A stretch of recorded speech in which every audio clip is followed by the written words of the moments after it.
This week on Focus Outdoors, we're off to South Dakota to fish the mighty Missouri River, a river that has been the lifeblood of the region, spawning towns like Pierre, Beaubridge, and smaller communities like Akaska. One thing they all have in common, though, is great fishing. So let's hit the water.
We're headed to Lake Oahe with Dennis Foster of EyeTime Promotions.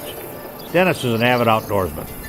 He spends his summer on the water, from the glacial lakes to the mighty Missouri, and he knows what it takes to get fish in the boat. We met Dennis outside of Akaska, South Dakota, one of Dennis's favorite fishing towns. One thing about the boat access to this area is that they are beautiful and well kept. Doesn't matter the size of your boat, launching is no problem.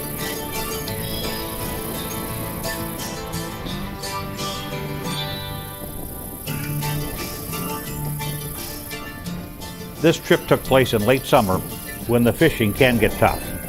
We were not worried. We had been with Dennis in tough conditions before. He always puts fish in the boat. Our plan was to meet a friend of Dennis's. They were going to fish a tournament together and wanted to cover water to see what kind of bite was going. Let's join them now and see what they're learning about this body of water.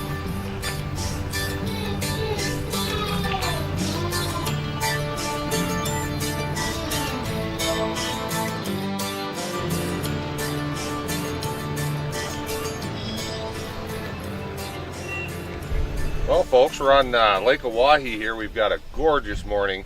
It's late July. We're in the dog days of summer type of situation here. The bite has gotten a little tough. It was phenomenal this spring. 100 fish days were common. These fish are really scattered due to our bait fish situation. Our smelt numbers are quite low right now, due to be rinsed through the emergency spillways in 2011. But these walleyes, being as resilient as they are, they're keying on a lot of young of the year panfish.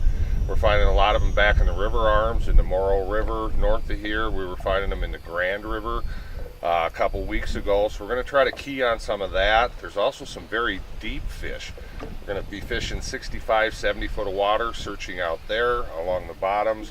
Also going to be in that 65, 70 foot of water, fishing over the top of the old cottonwood trees, which top out at about 35 feet below the surface. We're going to try pulling some cranks over them. Before we do that, we're going to do some scanning with electronics, give it a good look-see, see what we can find. Obviously, we find fish, a little bit of bait mixed in there. We're going to put some lines down, see if we can't get them. What I guess basically the moral of the story is don't be afraid to try a lot of different techniques. You know, you're faced with these conditions. Just because a typical bottom bouncer spinner thing in 15, 20 foot of water doesn't work, doesn't mean the fish aren't there and they're not ready to be had. So we're going to throw everything we got at them. We're going to punch a few fish here and try to make a day of it. What we're doing here is we're scanning for fish over tops of the old cottonwood trees along the river channel, and you can see the absolute detail in this Raymarine downscan unit. You can see the trees that are standing there. You can even see one that has fallen over onto this sloping bank. You can see the branches there. You can see this guy, he's kind of tilted. It's just absolutely phenomenal. And if you look at traditional sonar, this is showing trees, but there's a lot of interpretation here which is a little bit tough to do. You come over here and you can see exactly what you want to see. In this particular area, we're not marking any fish in them yet, but that's what we're looking for. You know, if we do mark fish, great, we're going to fish them. If we don't, we know we do not need to spend our time trying to pull over top of them. A typical technique with these would be pulling crankbaits over the top. I'll even pull spinners on snap weights. Just a lot of different things you can throw at them, even spoons for that matter, and that's just something nobody ever thinks of on a lot of inland waters. It darn sure works on the Great Lakes, and it definitely works for us out here. Just another overlooked option. Like I referred to earlier at the onset, we're just going to throw every doggone thing we can throw at these fish and try to put something together.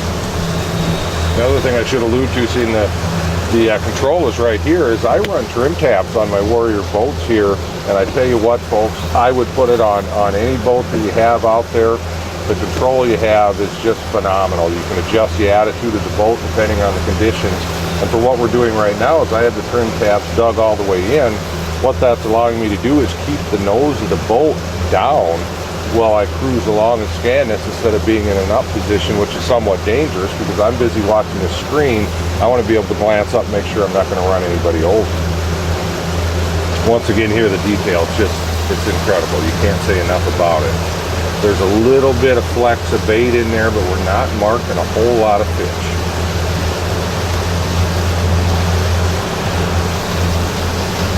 You can do a comparison here. These are fish up above on the traditional sonar. A little flex here, basically showing the same thing. Once again, this is the old channel. We're starting just popping back up.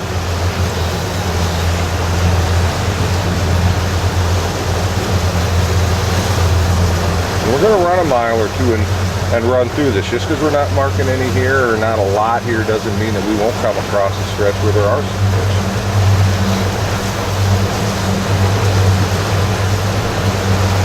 You know, it's all part of putting the puzzle together. And like I'd mentioned, if we don't mark a lot of fish here, then we can just X this off our agenda. It's just one less thing that we have to be concerned about. But without knowing, this would personally drive me nuts, not knowing what was going on. And you can see the break coming up here and also here. But what we're seeing is there's a little bit of old brushy stuff down in there, and there's a few fish mixed in with that.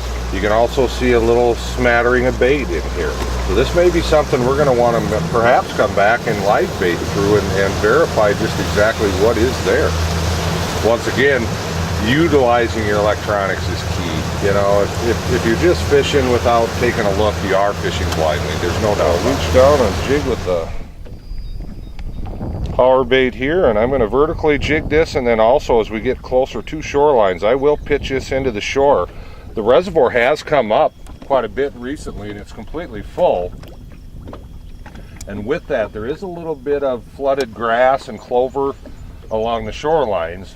And occasionally these fish will get right up tight into that stuff, so it's darn sure worth checking out that option as we get a little closer to the shore. Fucking nice fish. Wow. Need to be doing some more of that. We're literally back in the bay at the boat launch. Oh, little guy. Seeing a lot of this on Lake Hawaii now. There's a huge year class of these 14, 15-inch fish. The smelt population is down dramatically. Most folks are aware a lot of our smelt did get washed through the emergency spillway on Oahe Dam down at Pier in 11 due to high water. We're actually back, far back in the Morrow River, which is a major river arm of the reservoir, a major spawning arm. The reason we're back here is there's such a lack of smelt that we're typically used to. There's a lot of young of the year crappies, white bass, that type of stuff back in here, and I believe that's what these fish are keying on. If anything, we've seen a bit of a reversal in the reservoir. Typically, you know, we're in late July here. These fish start sliding south from spawning in the Morrow River and in the Grand River, follow the smelt down to deeper water as the summer progresses. I think some of these fish are actually staying here, and I believe some of the fish are moving in from the reservoir into these river arms, keying on this bait. So that's what we're doing. We're back kind of in some gnarly stuff here in the very back of the Morrow River. Trying to get something going here, live bait, and we'll pull some cranks later on today, try to get some reaction bites, cover a little more ground, try to find some better fish here. But I'm going to bait up and have back at her. What we're doing here is we're just what I call point hopping. You get on a reservoir as expansive as Lake Oahe here. It's really intimidating to a lot of folks because there's literally thousands of points. They all look very similar. You know, a lot of folks come out and say, geez, where do we start? A big key to it is getting information at the bait shop, maybe visiting with some local guides. We're out of Akaska, South Dakota here. I'm going to lean heavily on Chad Schilling, well-known fisherman, well-known tournament fisherman. Get headed in the right direction. But what really helps is quality electronics. And what we're going to do, rather than just trying to fish these points, because you can never do it in a lifetime, fish all these points, is we're just going to scope them out with our electronics here. You can see I run real tentative bite so far. We haven't really got these fish dialed in. Still hopping around. He's there, but he's just swimming with it. I just don't know what to do here. Yeah, he's still there. There we go. No size to it, but we got him. A lot of these smaller fish in the reservoir right now, which bodes very well for things to come in the future. There's just scads and scads of these. Earlier this spring, you know, you hear these 100 fish days, no exaggeration, probably 150 fish days out here. Quite literally impossible. You got a couple guys fishing to keep 4 rods in the water. A lot of fun. It's good to see these guys. We'll get him back. We'll get baited up here again, see if we can't find his grandmother. Yeah. There we go.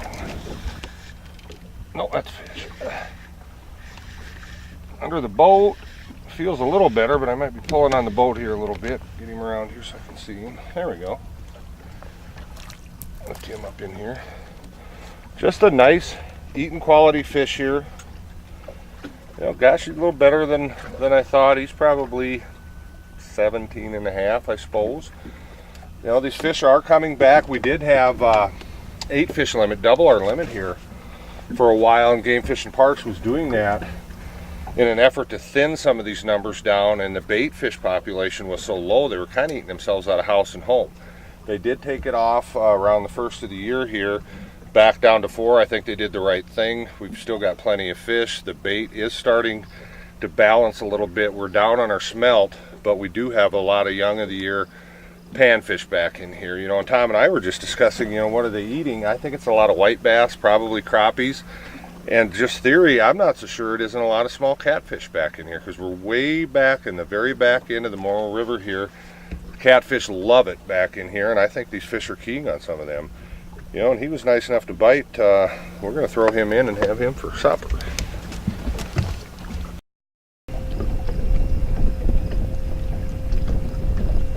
Fish are a little tentative yet. I think he's just swimming with it. I'm just going to have to hope he's there. My God, he is.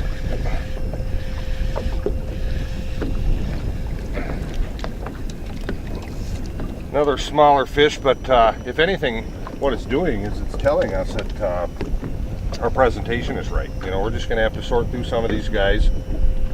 We're doing a slow death hook thing here. These are some rigs I've tied myself. I just got a small 1.1 inch smile blade out of Max Lures ahead of it, and you can see how easily that thing spins, and it's kind of key. It adds a little bit of flop and rotation, and these things will spin as low as a 1/4 mile an hour, so they work great for live bait.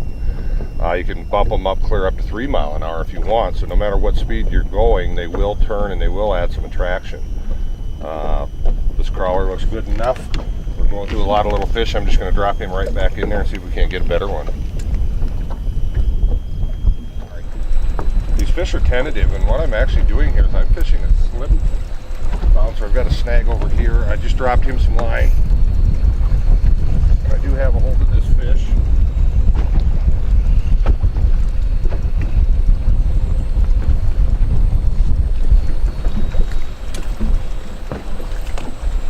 Frisky. But that is helping, is it gives me the ability to drop them a little bit of line and let them get the bait. And as you can see, I just barely had this fish nicked. But I'm going to set him down.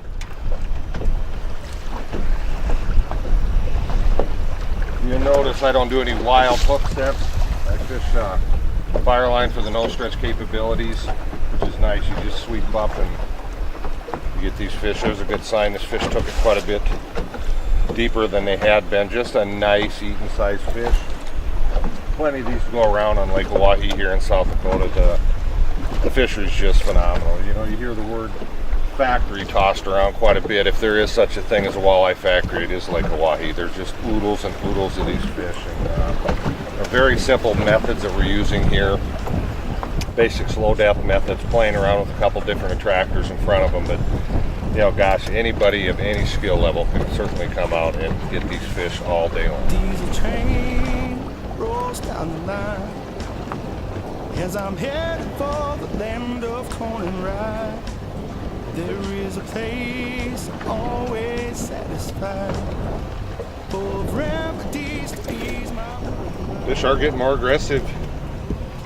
This fish has literally got the bait swallowed once again. Using a slow depth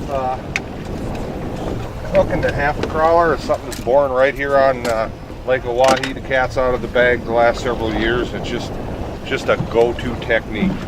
You know, people think of Hawaii, they think of bottom bouncers and spinners, which obviously do work. But what I like about this is if the fish are active, they'll hit it. If they're sluggish is where these things really shine. So you've got the best of both worlds working for you at all times, just that slow rotation of that worm. A lot of times you pick the rod out of the holder and you'll lose those fish. If you saw, I just reeled down on it real quick. And with this fire line with no stretch, that'll take and set the hook for you. There we go. But it does help.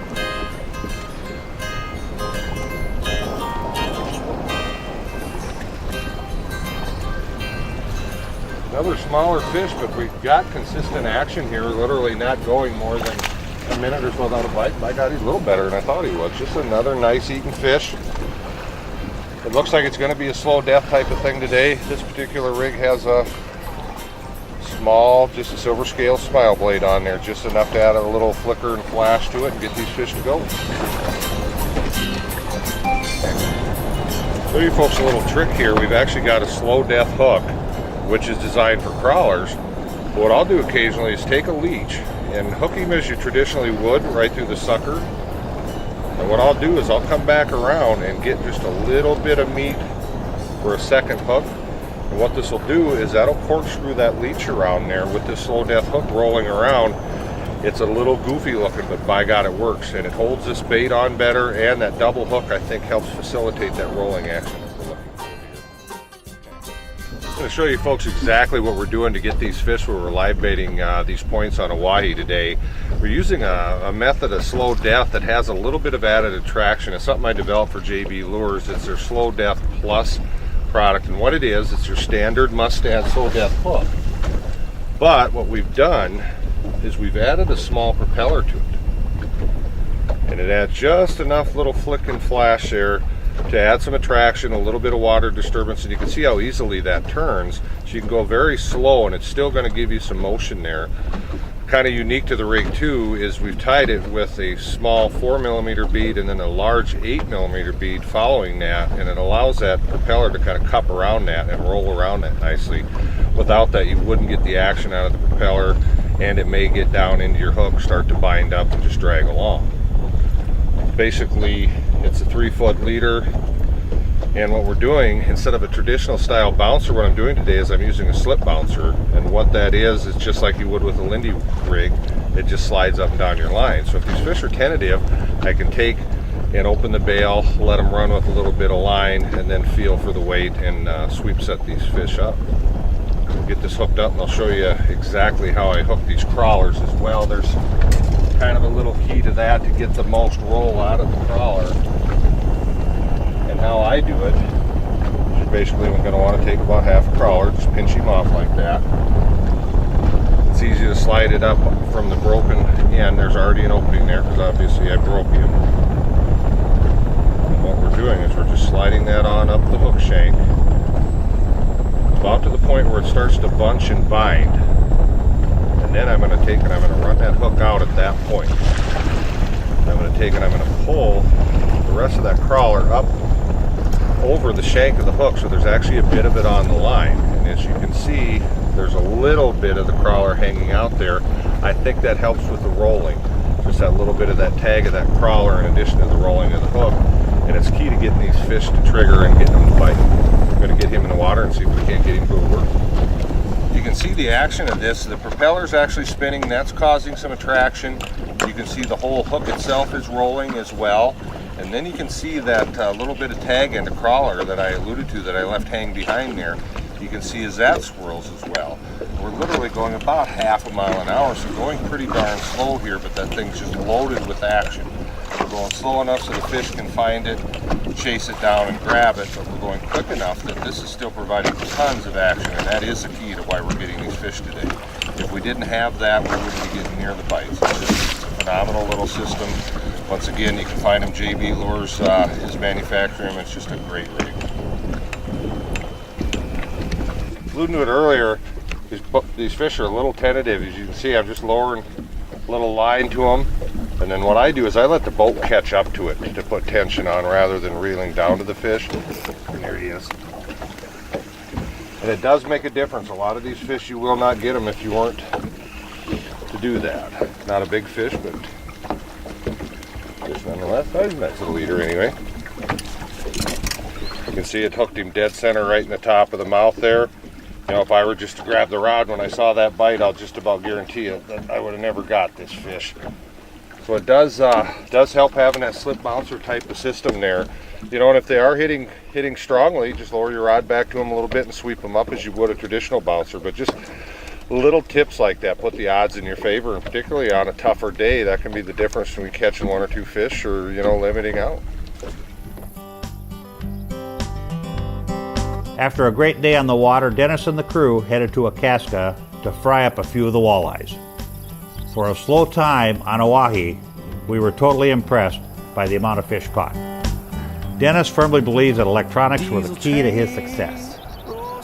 Learn to use your electronics so you could have good days fishing during the dog days of summer. That's our show for this week, fishing the mighty Missouri near Akaska, South Dakota. Our thanks to Dennis Foster of EyeTime Promotions. He does a great job on the water. Remember, do these 3 things for me. 1, take a child with you next hunting or fishing trip. 2, generously support your favorite conservation organization. And 3, spend some time in the next week where you focus on the outdoors. For our staff, I'm Steve Hammer. Thanks for being with us. We'll see you next time when we continue the journey, making more memories. Let that crazy world out there go on without me. It's like that river only knows one way to flow. Ain't nothing gonna change me, 'cause I've got a dirt road soul.